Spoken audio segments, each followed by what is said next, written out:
And we are live once more.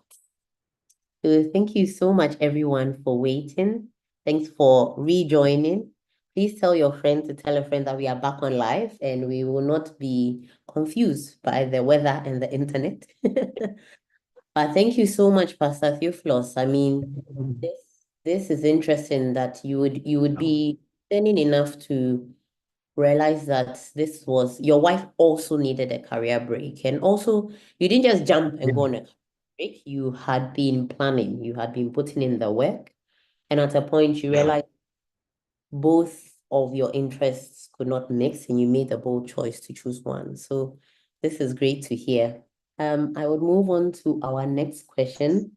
Can you tell us some of the challenges that you went through um, when you look back on your career break exchange, especially the ones that were unexpected?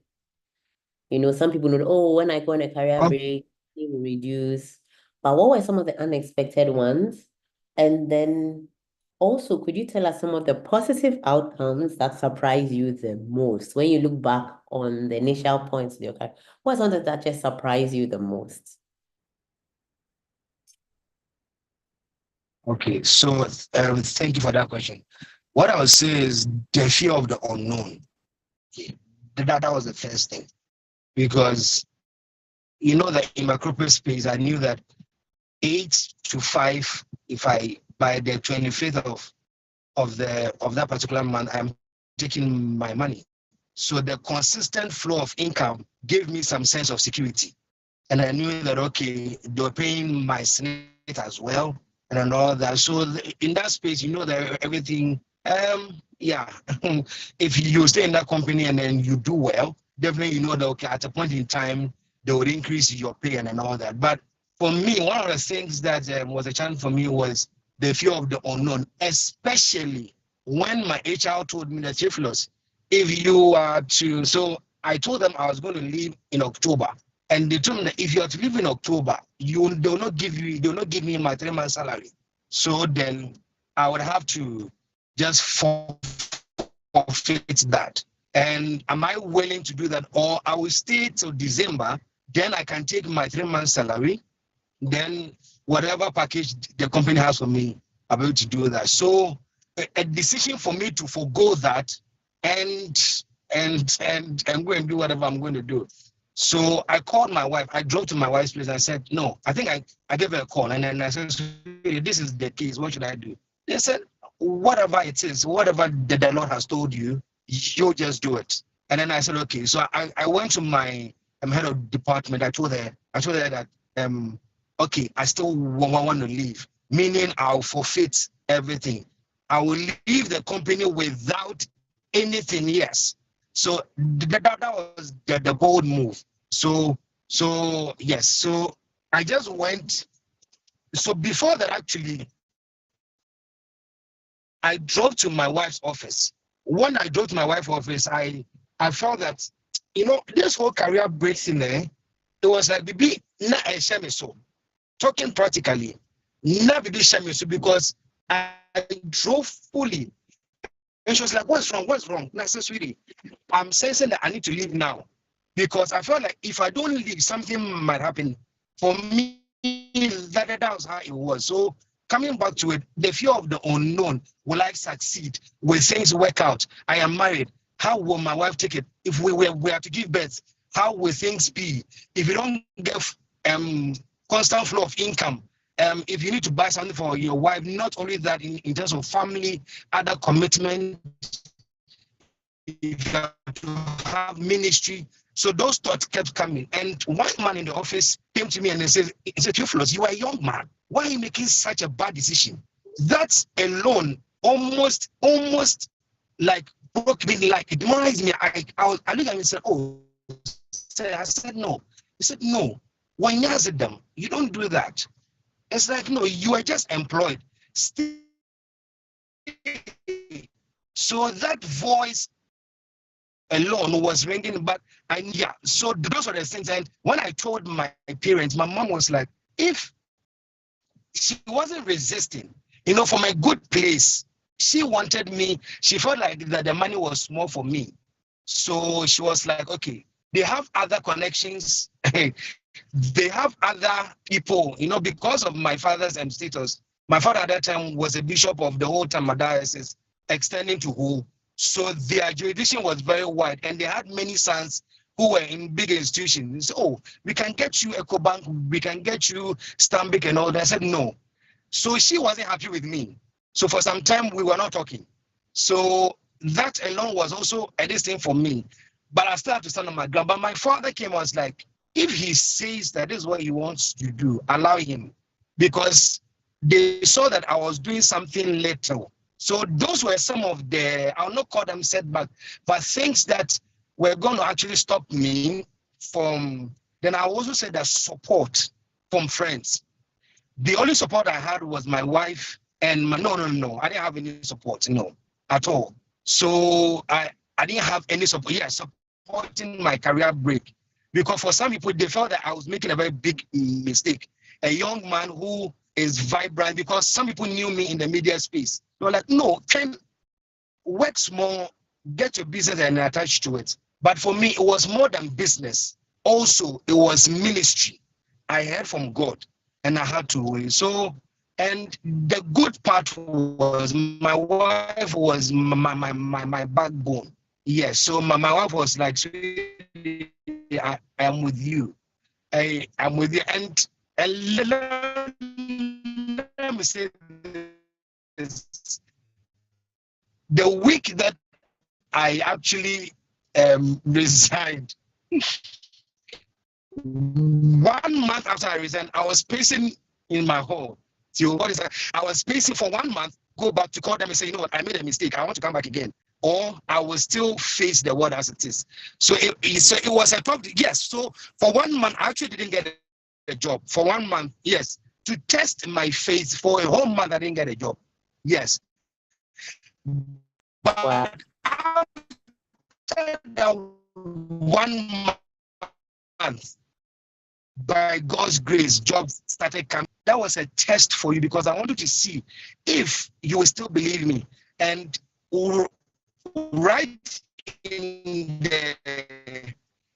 the midst of the dreams started coming in, even before my wife even came to join me, by God's grace, I had certain calls coming in. And one thing like I said, I'm not comfortable with always where I am. I decided to diversify and start with other things as well, but still in the media space. By God's grace, let me fast forward. Now I'm like a consultant now. So actually where we are now, we came to actually consult for a church, a whole church. And by God's grace, we have taken our honorarium and we are going back. So yes, so the Lord has been good. I like the way you said we didn't just come to consult for the church, we are going back No, into at all. No, at all. that's very scary, but as well encouraging. I think one thing that you share with some of the other people who have gone on a career break that we've interviewed is that there is a burden that you feel that you should take this break. And what I like about what you said is that you consulted God. You didn't just get up and go. I can imagine if you had just followed the burden and just left that 1 month, I don't know what you would have done because that clarity, I'm a project manager, so having clarity of what the project is so crucial. It's one of the things that can make a project fail or not. So having that clarity. Yeah. And I love what you said when I asked about positive outcomes that surprised you the most. You went straight to Wilma and talked about her Yeah. support.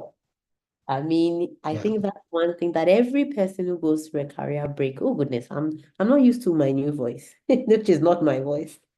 Who goes through a career break is they always talk about the support. So I mean, think Wilma will come to you on this one. Um, your career break was partly motivated by desire to start a family. How did this break impact your fertility journey? And how did it lead to the creation of My Faith, My Womb? For those who don't know My Faith, My Womb, we will be leaving the link in the chat. You should see Wilma on fire and see the support Theophilus has given here. It's amazing. Like, honestly, the story is amazing. But yes, please tell us if you've joined us live before Wilma answers. This is Career Break Exchange. We try to help people on the various parts of their career break journey, whether they are interested, whether they are planning for it, whether they are in it, whether they are returning. We really feel that people should make informed choices by the transformative journeys of others. And that's why we are having this first ever couple interview today. And this should help you at least decide whether you should be planning for one or gearing for one, or maybe deciding that this is not for you.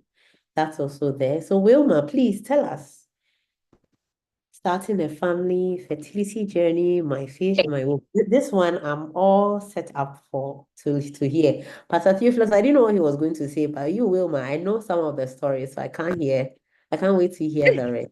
Please tell us and tell our viewers as well. Okay, so I think for the purpose of background, I actually went through infertility for 5 years. We got married in 2014 and we were still trying to have a baby. Now by 2017, we had been trying for 3 years with no results, nothing. When I say nothing, not even one mistake in quotes, so that you say that, oh, this slipped. No, like nothing. I'd never been pregnant a day in my life. So again, because we were going through infertility, naturally we had to go to the hospital. And 2017, the main hospital that we visited, I think it was Endpoint, they said everything was fine, you know. So I still didn't understand, even though I was diagnosed with PCOS. And if you don't know PCOS, it's polycystic ovarian syndrome. And obviously stress is one of the main, there's no cure, but stress is one of the most important aspects, or one of the most detrimental causes of PCOS. So I had to sit back and look at my life well. And to make the matters worse, we also went to another fertility hospital, Resol. And the moment I walked into that hospital, by then my husband had already resigned, and I had been having a series of, you know, infections, or I mean, very how do you even call it, different ailments that we just didn't understand. And the doctor just took one look at me, Dr. Richardson. She's female. She's also an old student of Westie Girls. So we kind of struck a conversation, and she just looked at me and she's like, girl, if you don't leave this your job, you're going to die. Just like that. She didn't even mince words with me. And she was very serious. She wasn't joking. She just looked at me and said, Wilma, girl, if you don't leave this your job, you are going to die. That's all she said. And she said, she went on and said, look at your husband sitting by you. Look at how happy he is. Look at how relieved he looks. Look at how smooth his face is. And just look at you and look at the difference between the two of you. Because listen, somebody could actually spot me from far away and call a friend of mine in another city and ask if everything is okay with me, because they saw me driving and I look so dark, I've changed, and what is going on with me? And this, my friend, doesn't have an idea what I'm going through, but that is how bad it was. So I'm just saying this as a background for you to understand that by the time I got to this place, I did not take it kindly to it at all initially. When he suggested it, I said no. I worked very, very hard. If you know what real estate industry means for a woman, I have proven myself to be where I am. To even earn a company car, I cannot just leave like that when my career, you know, I'm just about to break the glass ceiling, as it were. No, I cannot just leave like that. But upon second thoughts and a lot of consideration, like Osofo said, I also now took it to the Lord in prayer. And I asked God that, God, the children are not coming. I can't also just go and sit there. In as much as I know that we are going to, or if I come, we are going to support and work or do the media or move the business to another level. But I also need some form of affirmation. I need some form of insurance package, or some assurance that everything will be okay. So we went for a program. When we went for the program, I think it was Reverend, I've forgotten his name, Reverend Matthew Adai Mensah. So at that program, as I was going to drop my offering, my husband was just prophesied to. And the man of God just looked at my husband, and the prophecy he gave, that the whole world will hear of my husband. The works of his hands will be. I was like, hey, okay, God, let them also say something about me. But the man didn't say anything about me because I just wanted to hear something, you see. But so then, because I had asked God to tell me something, right there and then, a word came, but it was for my husband. But guess what? When we went home and I slept, I had a dream. And the Lord appeared to me in a dream, and He just told me that, listen, it is time for you to leave. You will not fail. You will not you will not be disappointed. You will not go hungry. Just leave. And that was on Saturday, 20, was it 2nd or 24th of August? I've forgotten. But the Monday, which was I think 26th or 27th of August, I went to the office very early, 6 a.m. Just before I left, I told my husband, I'm going to resign today. And he was like, I don't understand. I said, yes, I had a dream, this and this. So what we've been fighting about for the past, who knows what, today it comes to a close. I'm going to resign. And he was shocked. I didn't give my office a clue, nothing. I just went, tendered in my resignation, and that was it. Because at that point, I also realized God told me something, that if, women in our sphere, sometimes there's a challenge when it comes to submission. Now, when I say submission, or when I talk about submission, I'm not saying that when your husband says, leave your office, you just get up and leave. No. But I had to come to a place to trust the leadership or the headship of the man I'm submitted to, and throw that submission back to God. That this man says that he's not asking me to leave because he wants me to leave and come and join his company just like that, but he wants me to leave with the thinking also that this state is not good for me. This toxic environment is really, really bad for me. Because if for a long time I can believe that I'm not good enough, then what am I doing in this space? If for a long time I can believe that I'm a failure, then what are you doing in this space when I see that you have so much potential? So that was the background, that was the basis with which he was telling me to consider leaving. You see, but again, I'm going to say again, for most women within our sphere, we think, oh, he's trying to just infringe on my rights. He doesn't want me to go, so it now takes a woman who now knows the Lord, or who also acknowledges God, to now go back to God with the decision, or with the issue or quest for submission, to throw it back to God, that this is what is happening. So please, if I am to really go in like this, then vindicate me. Either you give me a child, you give me a peace of mind, you make sure that I'm not hungry, and we will be on good terms. This is not up for negotiation. And I think God did that for me. He gave me, that assurance. And I remember writing in my journal one day, the Lord told me that if only I would submit, in exactly 18 months, He will honor me. He never said what that honoring meant. But in exactly 18 months, that was by my 30th birthday, I was already 9 weeks pregnant. Do you understand?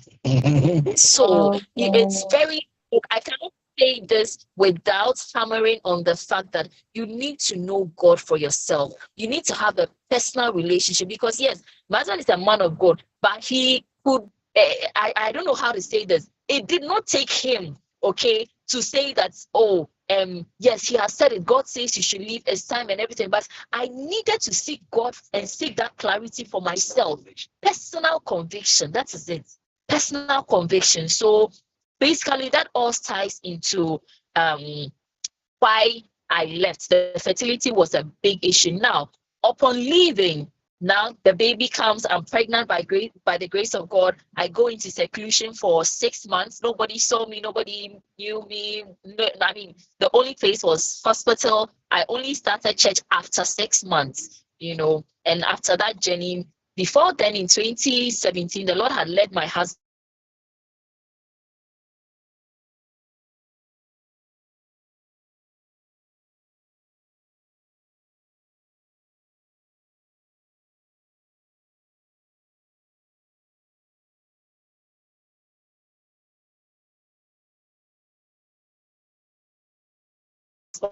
to have this idea of a show that will encourage couples that are in our situation. I am not going to do this thing of a show on my own.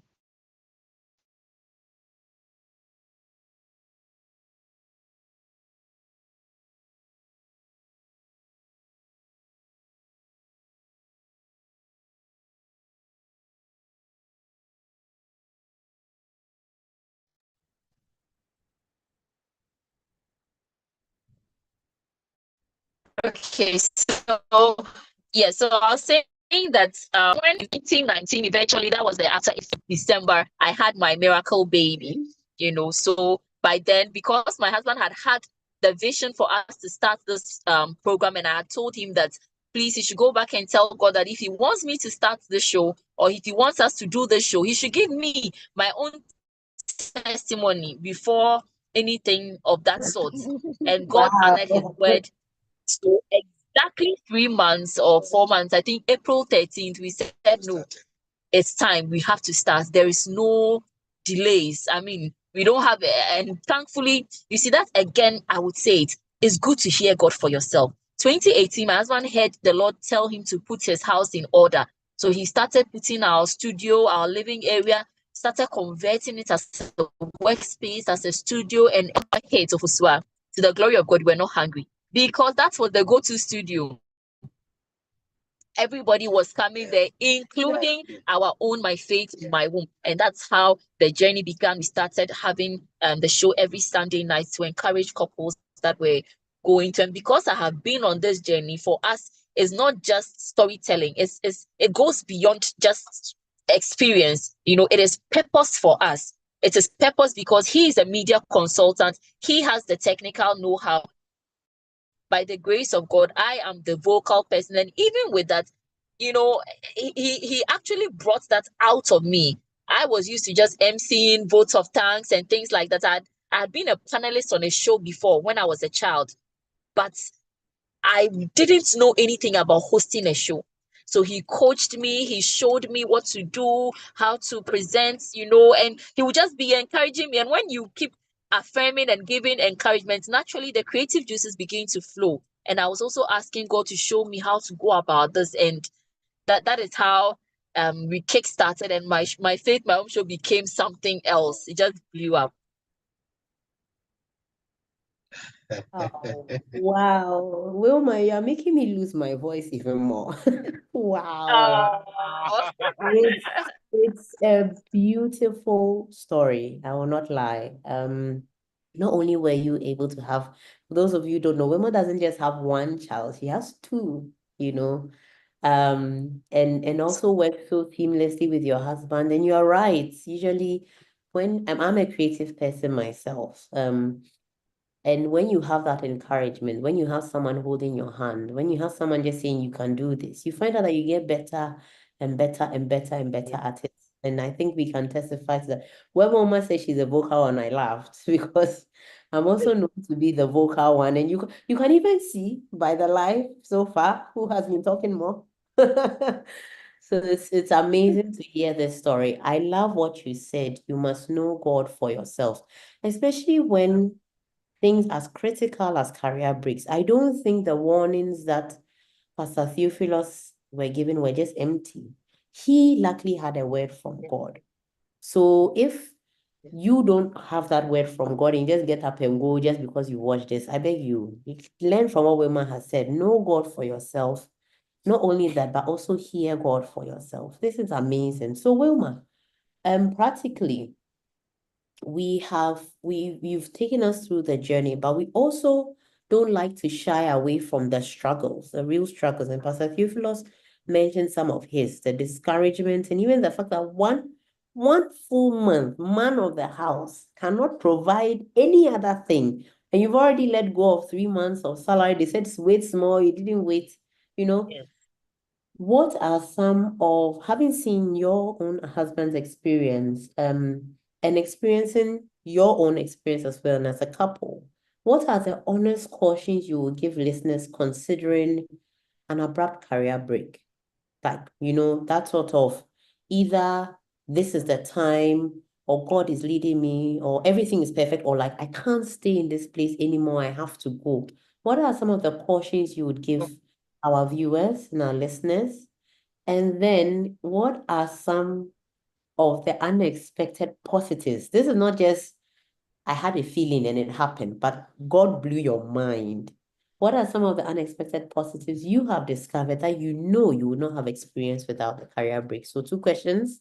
How will you caution our listeners, and tell us more about some of the unexpected things that you know for a fact that if you hadn't gone on this break, it wouldn't have happened?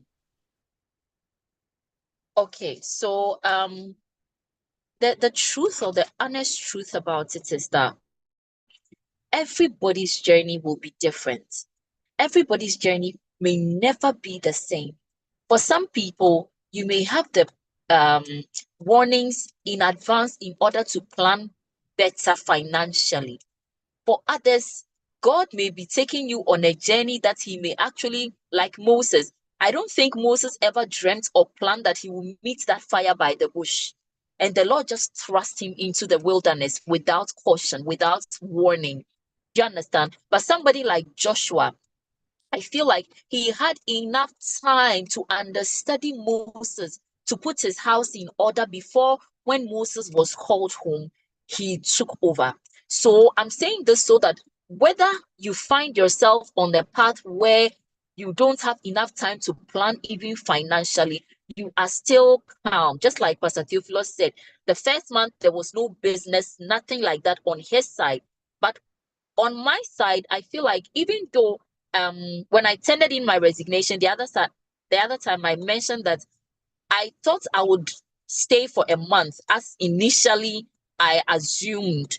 But my boss was like, "Oh, you know what? Actually, it's fine. You can just leave by the end of this week." And it just shook me to the core. And thankfully, they gave me 2 months' salary in advance just to kind of pacify me. So I feel like by the time I came out, personally, that 2 months maybe cushioned a little. But by then, you see, also had resigned a year earlier. So I wouldn't say it was extremely bad by then. Because um when he resigned, by then I was still working, which was October 2016. So we had up to about 8 months before I now resigned, which was August 2017. And then I had 2 months salary. So September, October, it was okay. Then from that December, now, whether jobs will come, jobs will not come, we were on our own. So then I'm just creating a picture for you to imagine. By then too, I can say that we were no longer on wheels, because we had sold the first car to buy a camera. And Wow. I had sent back my official car. I had tendered in my official car. So you can also now imagine that point as well. So financially, it won't be easy. So again, I'm going to reiterate what I said the other time. Caution, as you are working, focus also on your sidepreneur business. Work towards building it alongside your main corporate business, so that by the time the Lord calls you, even if when the Lord calls you and it is abrupt, you still have something sustaining you on the side. It will not shake you so much. And I'm saying that's based on the current economic situation.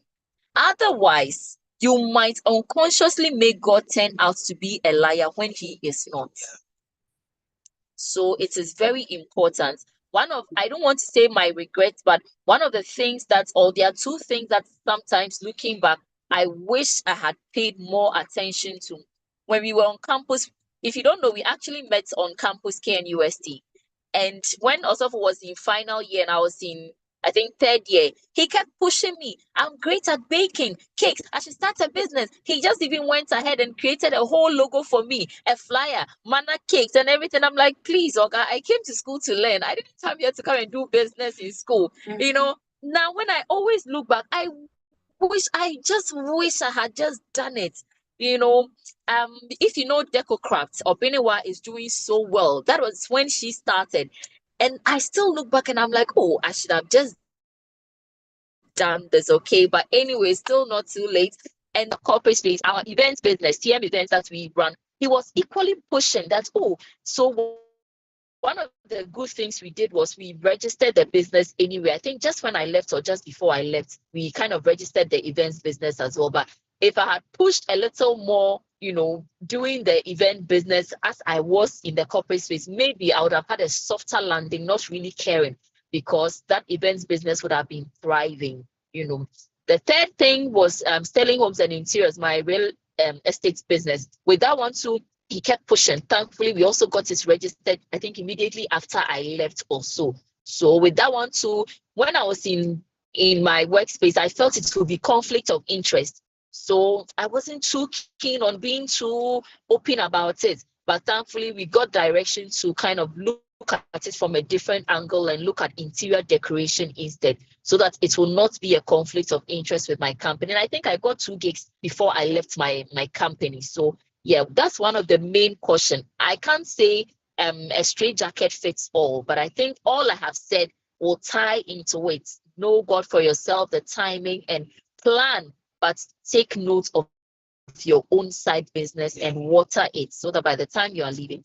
Now, the other side of it, I would say, if I didn't leave my corporate space, and I'm going to shock you with what I'm saying, because I don't think I've ever been really, really near depression before. But even though my husband was working and we had a plan that, oh, I would probably start real estate video marketing services and things like that, the first few months I was so depressed because initially I had sold a property and I was waiting for a commission. I was supposed to earn $12,000 on that commission, Yes, when I left, and I even remember having the picture of the car we were supposed to buy, everything with that commission and all that. And just unfortunately, some way, somehow, my company does a U-turn and tells me that if I knew the deal would go through, I shouldn't have resigned, even though they approached me to fast track the sale after I had left the company. I was working on the sale, but it was when I left that they approached me that if I can do something. So I started pushing more on that property with other colleagues of mine to get the property sold, which by the grace of God, we did. And when we did, I was expecting my 1% to land beautifully in my account, not knowing that my company had been paid long time. And when I followed up, they were like, no, we are not going to give you anything again. If you knew you would finally sell the property, you shouldn't have left and everything. So in that space, losing $12,000, look, I can't even explain to you what I went through. Even though I know that, yes, we are doing this, but something that I knew I had earned in my name, not being handed over to me, I was literally depressed. I was crying. I was just down. But then again, within the midst of that pit, the Lord also showed me some giftings deposited in me. I started being more confident to approach people. And that is how I started bidding for jobs for my husband and I, our media company. So when I see people, I will close my eyes and take away the shyness and go and talk to them about, because of us, if we don't do that, not that we will not eat, so God will take care of us. But we still needed to do our part of the bargain for God to bless it or water it for us. So that is it. I just started approaching people. I started working and drafting documents. I started creating invoice formats. I started putting together, what do we call it? Company, brochure and things, Even the structure. And the structure of the business, bringing ideas. And again, because my husband was already in it, he would give the direction. Oh, let's do this. Oh, can we do this? Oh, can we do that? Can we do that? Then with my know-how, I'll also push it. So I also surprised myself with those giftings, and I would also sometimes give him ideas. Listen, I would look through Daily Graphic. I'll go on the internet, Accra events. I will get events that are upcoming in Accra. I will send emails. Oh my goodness, So it also taught me to be forceful and do business origination. That's how I learned business origination. So yes, I think that, and the other side obviously would be that if I didn't leave, perhaps my miracle would never have come, because I was stressed to the T. But leaving, my hormones relaxed because I could sleep. I would wake up when I want to wake up. No stress. I would eat whatever I want to eat. We could travel. I could go with my husband for a job at Volta Serene or wherever, and I'll just lounge and eat because he's working. I was being taken care of, room service. I've never enjoyed that in my life, but that was the time I also enjoyed it. So last, I will add, enjoy whatever season. Don't be too hard on yourself.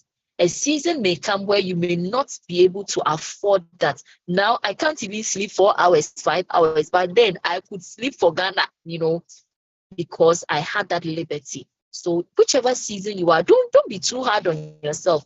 Just take it a day as it comes and be patient with yourself. That work, it will come. You will work out, but sometimes to even take leave, they'll be begging you to take leave, you know. So when you have a career break, use the time profitably and just relax. Yeah.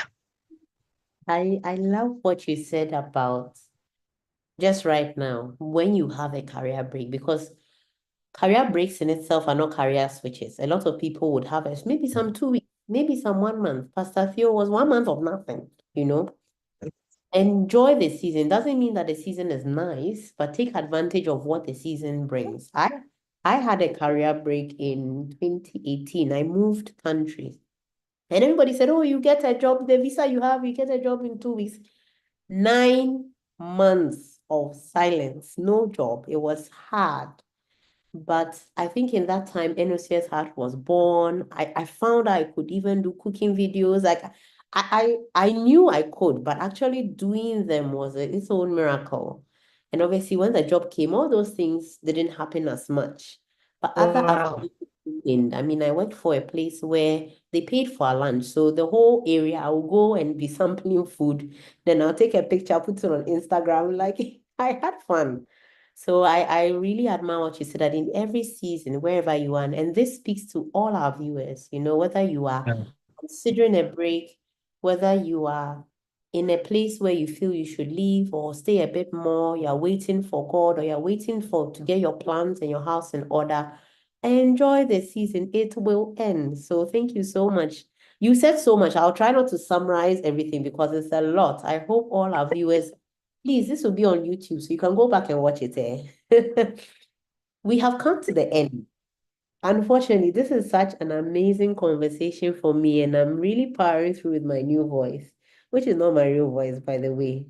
If you watch other episodes, you see. But I'm so honored to have Pastor Theophilus and our woman of God, Wilma, with us sharing their story. You have said a lot. You have said a lot that has given me goosebumps. I can't show them on camera. They don't show for some reason. But if there was one thing, just one, because you said a lot, but if there's one thing that you feel anybody watching this at this time, and thanks for the extra time, you want them to remember, if they forgot everything, one thing. Pastor Wilma will start with you, and then we will go to Pastor Theophilus as well. One thing you want them to remember, what would it be? Was when you said Pastor Wilma, the way my heart skipped a beat because I am me, I am not the pastor. The pastor is here. My heart also skipped a bit. I'm like, what is this? What is this now? Please, woman of God, Wilma. Oh, so where do I even start? I don't even know how to put it. I wouldn't actually know how to put it in one. It's a tricky one. Let's just choose one for us. Okay, let me try. I know it's hard. Let me just let me try. Since I talked about a lot on the single one we did last week, let me talk about this from a shared point of view. What I would say is that as a couple, your goals, your dreams are not individualistic. Whatever I want to do, I should understand that we are in this together. Whatever my spouse wants to do, I should understand that we are in it together. Most times, we get to a place where we just don't understand the concept of togetherness. We don't understand what union means. When the Bible said that a man shall leave and cleave and be joined to his wife, and they shall become one flesh, it meant that you trade your eyes for ways, you trade your me's for us. So I'm saying this especially for couples that may be watching us. And I'm going to be honest with you and tell you, it is not easy. It is certainly not easy. There are days when there would be literally close to almost nothing. But in those days, that is when the Lord will also act miraculously, when the two of you team up and pray. There have been times when my husband has cut paper into wallets, and on agreements we have prayed, and some way, somehow, miracle jobs have landed. and we have been paid. There has been times my husband has bidded for jobs and I have gone on my knees and asked God for a 24-hour miracle. And he's been called after 24 hours and the job's approved. One of the most recent testimonies I can give, I can share it here. There was a contract we were bidding for, and he called me that he's been called. So we should pray. I should pray, but I should pray that. And I just said one thing. I just told him, what did I tell you? You shared. I said it is done. Yeah, you said it is done. That is all I said. I said it is done. And at that point, I said something and I went into covenant with God and I said, oh God, if you do this, which I know you have already done, I will do this for you. In about 3 hours, we were called and the contract was approved. Yeah. Yeah. Wow. Yes. Yeah. In about 3 hours, we were called. We were called around 11:30, almost 12. Almost like 2. Yes, that's almost 2 hours. Yeah. We were called and the contract was approved. Yeah. So Wow. just understand that you are for each other. It's not a one-sided game. Yeah. And I'm stressing on this because sometimes you might actually think that it is just you fighting the war, or it is just you striving to do what you want to do. But no, your spouse must also understand that whatever he does affects you.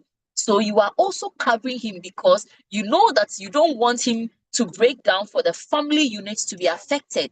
Do you understand? So strive to do it together. Regardless of the journey, one must always hold the fort. Regardless of who is on the other side of the fence at any point in time, one must always be willing to hold the fort. Today, it can be me. Maybe I may be the one on the other side of the fence when I'm not too much in a good space.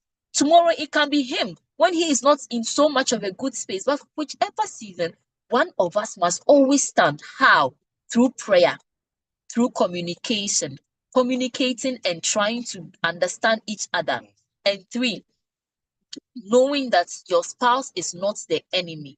Rather, both of you are fighting together against the enemy. And 3, how do I call it? Trying to bring out the best in your spouse. I'm ending with this. If you've seen the 3 books by the grace of God that we have published, it is because one man of God doesn't let me sleep. And you can write, oh, and dear, let's write this, so and we can do this, so and we can do this, so and then like there is always something. Like also in my house, I cannot go to bed and sleep up in or wake up in peace. By the time I wake up, there's a vision hanging.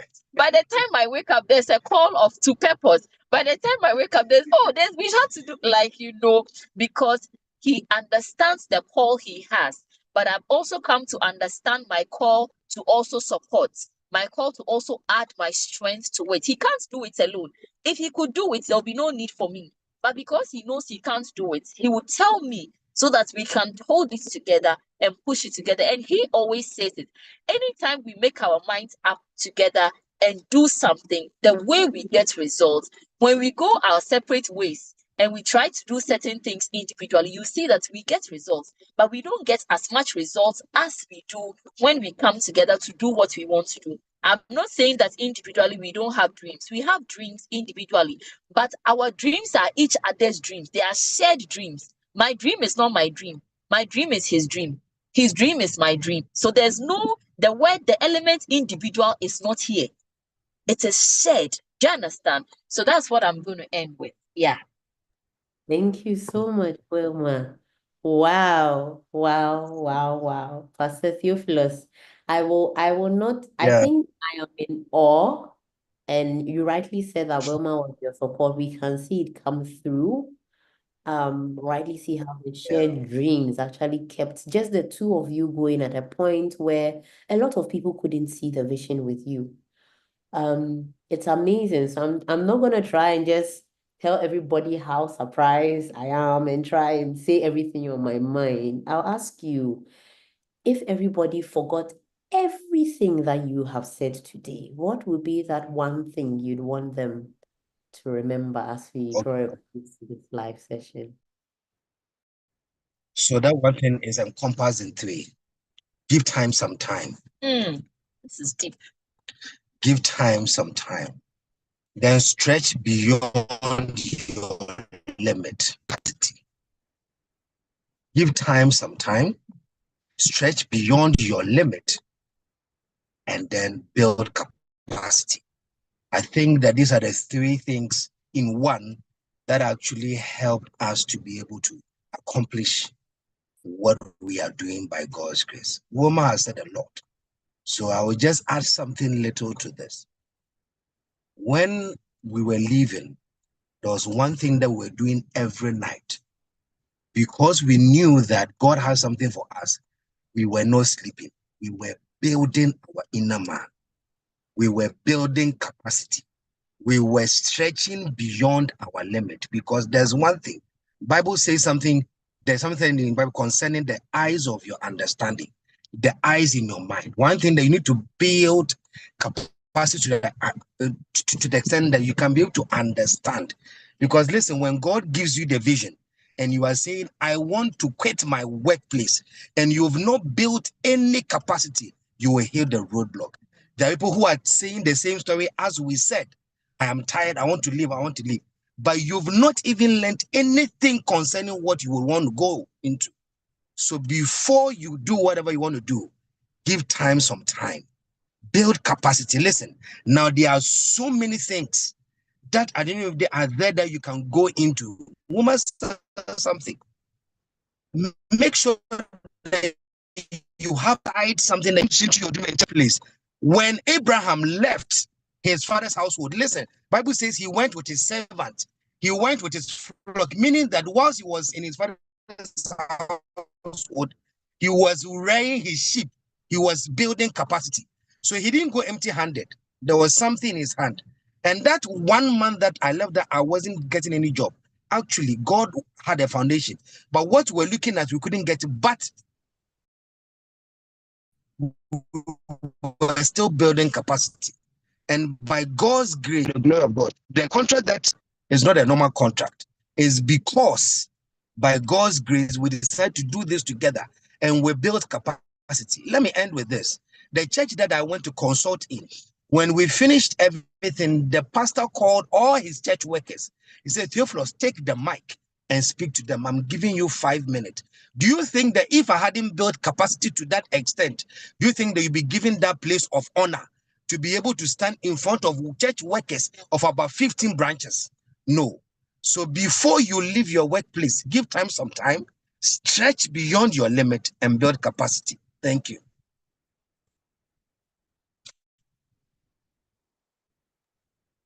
But I think you're muted. I was on mute.